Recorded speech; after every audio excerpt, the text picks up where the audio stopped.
রাস্তা করে চলাফেরা করি না, ভালো কাজও আমরা করি। ভালো কাজের দাম নেই, মানুষ গেল পরে ভালো কাজ করলে যে আরো অন্যটা আসলে দেখছে অন্যটা বার হয়ে গেছিল,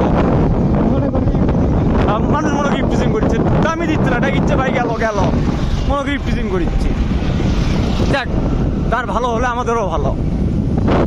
এই যে মস্তানগড় চলে আসি অলরেডি, দেখি তার কাছে যার যার গার্লফ্রেন্ড আছে মেইন।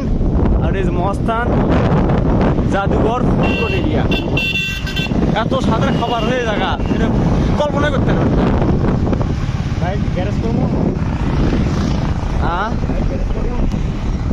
গ্যারেজ কই ছিড়া এই যে কি জাহাজ ঘাটা প্রত্নস্থল সড়ক বিভাগ, পড়াশোনা কি ভুলেই গেলাম।